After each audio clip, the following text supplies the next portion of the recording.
The first shot came before I even had my boots fully laced. I was crouching behind a collapsed generator housing on the lower deck of the Coalition warship Ardent Reach, hands moving fast across the buckles, when the hull groaned and the lights went red. 300 meters above me, in a war room full of alien commanders who had spent the last 6 hours explaining why humans were not needed for this operation, the emergency klaxons were now screaming at a pitch none of those commanders had expected to hear tonight. I grabbed my rifle and ran. My name is Captain Vera Lowe, United Earth Federation Liaison Corps. I had been assigned to the Coalition's 7th Peacekeeping Fleet, as what the Thrinosi diplomatically called an observer. What they meant was decoration, a courtesy seat at the table. Earth had joined the Interstellar Coalition 14 months ago, and the older species still treated us the way a seasoned surgeon treats a first-year student who wanders into the operating theater, politely, firmly, and with the clear expectation that we would stand in the corner and learn. Earlier that evening, Grand Strategist Velkath had spread a holographic map of Karev 4, the volcanic moon we were currently orbiting, across the briefing table. It was a combat insertion mission. The Shriven Collective, a hive mind swarm species that communicated through synchronized electromagnetic pulses and moved like a single fluid organism, had taken 3 Coalition relay stations on the moon's surface. The plan was to retake them before the Shriven used them to coordinate a broader push into the system. Velkath had assigned my battalion, 81 soldiers from Earth, to a secondary holding position in the methane canyons on the moon's eastern ridge. It was the kind of assignment you give someone you want out of the way. The canyons were rated impassable by Coalition survey teams, no vehicle access, methane ice walls too unstable for heavy equipment, and a gravity profile that made aerial insertion impossible. When I raised my hand and pointed this out, the Oran Admiral sitting across from me, a 4-armed creature named Sovi who smelled faintly of ammonia, had picked up the human equipment manifest and flipped through it with the expression of someone handling a child's drawing.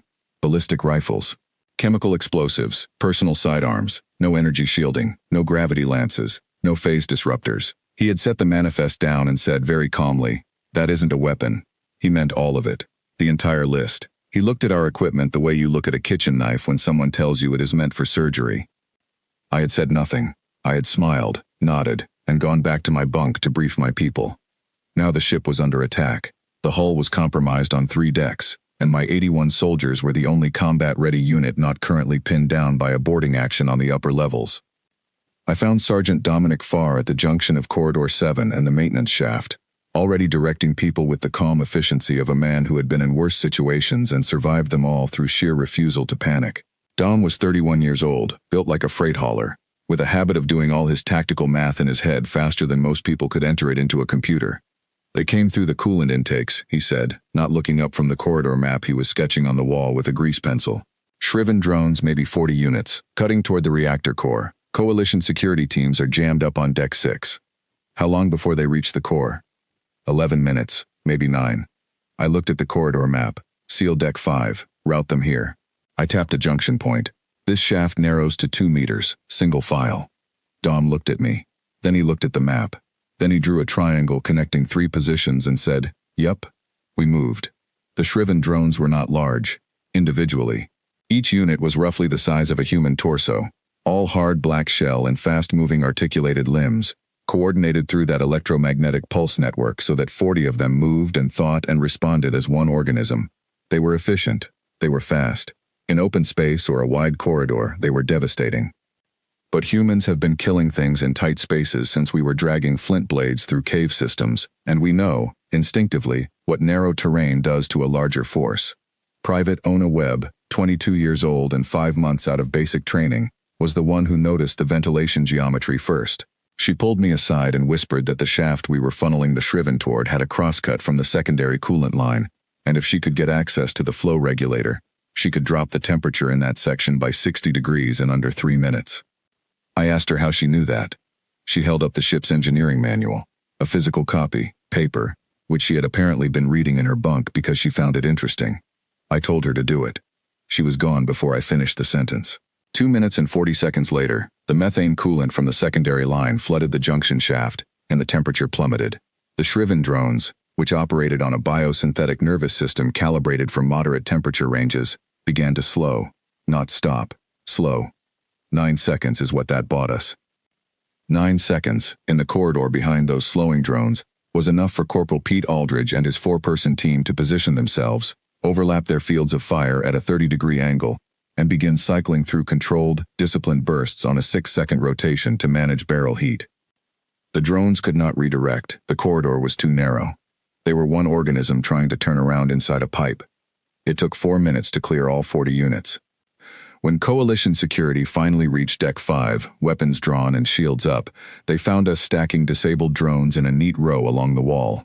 Private Ona Webb was leaning against the bulkhead, still holding the engineering manual, turning pages. The Oran Admiral, Sovi, reviewed the corridor security footage from the war room. I know because Velkath called me up there personally, and when I arrived, Sovi was standing very still in front of the playback screen, and not saying anything. "You cooled the corridor," Velkath said. "We did. Using the secondary coolant line. Yes. And your soldier found that access point by reading the ship's engineering manual. In her bunk. Yes." Velkath looked at Sovi. Sovi did not look away from the screen. After a moment he said, "The manifest said nothing about a coolant flow regulator as a tactical asset." I said, "The manifest lists weapons. That wasn't one." Nobody said anything for a long moment. We launched for Karev 4 6 hours later. The insertion was clean. My battalion hit the eastern ridge in the dark, in the methane canyons that Coalition survey teams had rated impassable, and we moved through them without losing a single person, because the survey teams had been using vehicle access as their definition of passable. Humans do not require vehicle access. We can move through places that nothing with wheels or heavy armor can follow, and we do it quietly, and we do it fast, and on a moon with gravity at 62% of Earth standard, my soldiers were practically floating between rocks. But the Shriven had also entered the canyons. That was the thing nobody had planned for. The collective had assessed the same terrain the Coalition had assessed, and reached a different conclusion, which was that if the canyons were impassable to everyone, they were a perfect approach vector for a force that communicated without sound and moved in coordinated silence. So we walked into each other in the dark. For roughly 90 seconds there was chaos. Then Dom's voice cut through my earpiece, low and steady. "Canyon narrows at 240 meters. Get everyone moving." We ran toward the narrowing, not away from it. The Shriven swarmed behind us, numbered in the hundreds. In the open canyon they could spread, flank, surround. But at 240 meters, the walls pressed to 4 meters wide, and the floor was a river of cracked methane ice that shattered under the weight of the forward units, slowing the entire column. Corporal Aldridge, who before enlisting had spent 2 years as a mining technician and knew exactly what shaped explosive charges did to ice walls, placed 6 of them in a herringbone pattern along a 200-meter stretch of canyon wall. He used a rifle cartridge as a measuring tool because he had left his calibration kit on the ship. The resulting collapse didn't kill many drones directly. It didn't need to. It sent 300 meters of methane ice into the canyon floor and raised a fog of crystallized gas that dropped visibility to 0 and cut the swarm's electromagnetic coordination range by approximately 70%, because the ice particles scattered the signal. Private Cleo Barton, who had been a graduate student in applied mathematics before her conscription, was the one who calculated that. She mapped the Shriven coordination pulse frequency using a field oscilloscope and 4 minutes of careful observation, while crouching behind a boulder with drones passing 20 meters away. She wrote her jamming formula on her forearm with a marker because she didn't have paper. When I relayed this information up to the Coalition war room, there was a pause on the channel before Velkath's translator unit rendered his response. "She wrote the formula on her arm?" "Yes." "Is there a computing implant in the arm?" "No. It's a marker, a pen."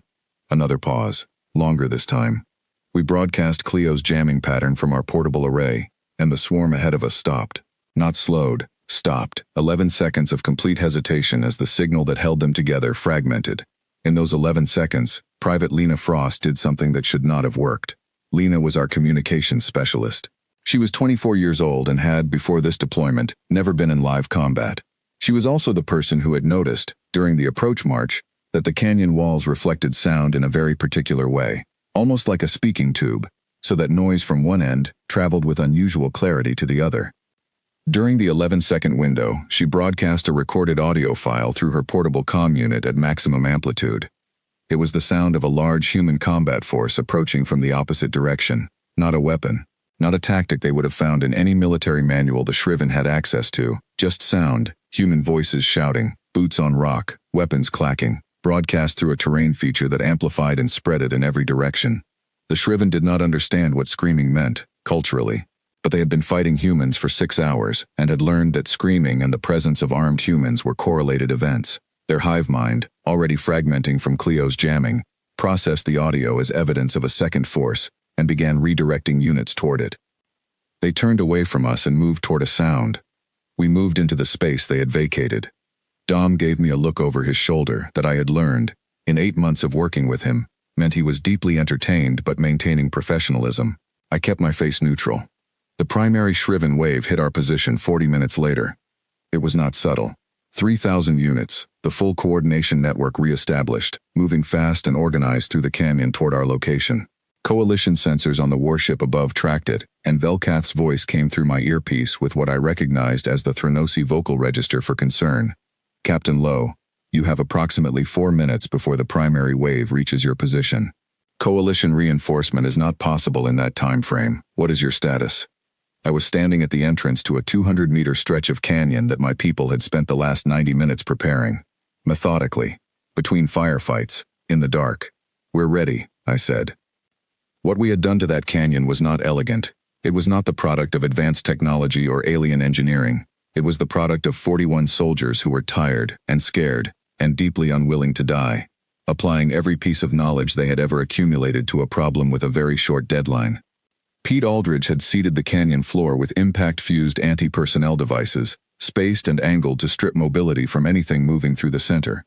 Ona Webb had found 12 pressurized methane ice pockets in the canyon walls and marked each one with a small charge linked to a single trigger. When the pockets ruptured, they would flood the canyon with crystallized gas at -112 degrees. Lena Frost had suspended wire at ankle height across the canyon using cable stripped from a downed communications array. Clear wire. Thin, practically invisible in the low light. Corporal Aldridge's mining background had identified a narrow ledge 40 meters up the left wall, where 3 soldiers with rifles and a solid rock surface to brace against could cover the entire canyon floor without a single angle of exposure. And Private Cleo Barton, the mathematics graduate, had calculated the acoustic resonance frequency of the canyon and positioned reflective panels, stripped from our equipment cases, at precise angles so that the Shriven coordination pulses would bounce back on themselves and create destructive interference at the center of the kill zone. There were also the bottles. Every soldier in my unit carried a personal kit that included, among other things, a metal cup and a glass water bottle. The glass bottles had been collected, filled with cutting fluid from our vehicle maintenance supplies, and placed at 2-meter intervals along the canyon walls with a short length of det cord attached to each one. Glass bottles, cutting fluid, wire, reflective panels from equipment cases, math written on someone's arm. The Shriven arrived. The first row of units hit the wire. The second row, moving fast behind them and coordinated to press forward, piled into the first. The mines triggered in sequence. The gas pockets in the canyon walls ruptured and the temperature dropped so fast that the Shriven units, whose biosynthetic nervous systems were sensitive to rapid thermal change, seized. Then Cleo triggered the reflective panels. The Shriven coordination network turned on itself. 3,000 units, suddenly receiving their own signals reflected back at them, could not distinguish incoming coordination from self-generated noise. For 6 seconds, the swarm was 3,000 individual units with no hive. 6 seconds was enough for the soldiers on the ledge to begin cycling through controlled fire. 6 seconds was enough for the bottles to ignite, turning the canyon floor into a river of burning cutting fluid that the crystallized gas carried in every direction. 6 seconds was enough for Dom, at the rear of the position, to trigger the final set of canyon wall charges and bring 60 tons of methane ice down across the exit route. The primary wave broke. Not all 3,000 units were destroyed, but the ones that survived scattered, uncoordinated, cut off from the collective signal, and in small groups they were nothing. They were individual drones moving blind in canyon terrain that my soldiers knew better than their own bunk assignments. We spent the next 22 minutes clearing them. When it was done, I sat down on a rock and drank half my water and let myself breathe for 60 seconds. Then I stood up and called in the after-action report. The Coalition war room was very quiet. Velkath spoke first. You held the position. We held the position. With 41 personnel, against a primary wave of 3,000 units. 41 and a box of glass bottles, yes. Another silence. Then Sovi's voice came through, and his translator rendered it without the usual clipped efficiency he used in briefings. It sounded, for the first time, like someone asking a genuine question. The bottles, he said. Where did they come from? personal kit. Each soldier carries one, for drinking. You brought glass bottles onto a combat deployment. We bring a lot of things that seem unnecessary until they aren't. He was quiet for a moment. Then, the Thranosi would have classified those as dead weight. We would have removed them from the manifest. I looked at the rock wall of the canyon. Down the slope I could see the glow of the burning cutting fluid, still moving slowly across the floor. I could see the reflective panels catching the light. I could see Cleo Barton sitting 30 meters away, cleaning her oscilloscope with the corner of her sleeve. It is dead weight, I said, until it's in human hands. The debrief on the warship happened 3 hours later in a room that felt smaller than it had the day before. Velkath requested a full inventory of everything my battalion carried, not to assess our armament level, but to understand what they had been missing. Sovi sat across from me and went through the list item by item, asking questions. Dom Okafor's age came up. 29, I told him. He asked how someone that young had learned to do what Dom had done in the canyon. I told him Dom had grown up in a rough part of Birmingham and had been solving spatial problems in his head since he was 12, because sometimes the fastest route out of a situation is the one you calculate yourself. Sovi didn't have a response to that. Cleo Barton's formula came up. Sovi asked how long she had studied. I told him she had a graduate degree in applied mathematics, which she was in the middle of completing when she was conscripted, and that she had worked out the jamming pattern in 4 minutes while enemy units passed 20 meters away. He asked if that was standard human performance. I told him honestly that Cleo was exceptional, but that the impulse to solve the problem was not exceptional at all. Then Velkath asked me a question I had not expected. He asked why humans seem to treat every situation as something to be solved rather than something to be survived. I thought about how to answer that, and I told him the truth. Humans come from a planet that was actively trying to kill them. The planet had predators faster and stronger. It had weather that could end an unprotected person in hours. It had diseases, geological events, a star that would burn exposed skin in minutes. It had other humans, which was often the most dangerous part. We had no natural armor. No claws worth mentioning. No venom. Our senses were average at best. So we looked at rocks and made axes. We looked at vines and made rope. We looked at the pattern of stars and made calendars so we could plant food at the right time. We looked at disease and made medicine. We looked at each other's worst impulses and built laws. We looked at sound and made music that made the fear a little smaller on the long nights. We didn't survive by being the strongest or the fastest. We survived by looking at everything around us and asking, how can this help me stay alive? And once that habit is deep enough, it doesn't turn off. Not in a canyon, not on a warship, not when someone hands you a manifest and says your equipment is not a weapon. Because the thing is, no object is a weapon. An object is a shape with mass and properties. What turns it into a weapon is a mind that sees its potential, a hand that picks it up, and a will that refuses to accept that the situation is over. Velkath was quiet for a long time after that. Then he said that the Coalition's equipment assessment protocols would need revision. Sovi said nothing, but he wrote something down. I went back to my bunk. Ona Webb was already asleep, the engineering manual folded open across her chest. Dom was at the small desk in the corner, sketching something in a notebook. I didn't ask what it was. Cleo was sitting on her bunk with her marker, writing something on a fresh piece of paper. I set my glass water bottle on the shelf beside my bunk. It was cracked along one side from where I had picked it up off the canyon floor, blackened at the base, still faintly smelling of cutting fluid. I looked at it for a while. It had been a water bottle this morning. I turned off my light and closed my eyes, and I thought about how strange it must look from the outside, watching a species walk into the worst situation imaginable and come out the other side holding a cracked glass bottle and calling it a good day. From the outside, I suppose, it doesn't look like survival. It looks like something else. It looks like we enjoy it. Maybe we do. Maybe that's the part nobody put in the Coalition briefing documents. That humans are not simply resilient, not simply adaptable, not simply creative under pressure. We are all of those things, and underneath all of those things, there is something older and quieter, a deep, inherited refusal to look at any situation and see only what it is. We always see what it could be. That is not a weapon, that is not a strategy, that is not a military doctrine, but in human hands, it is the most dangerous thing in any room.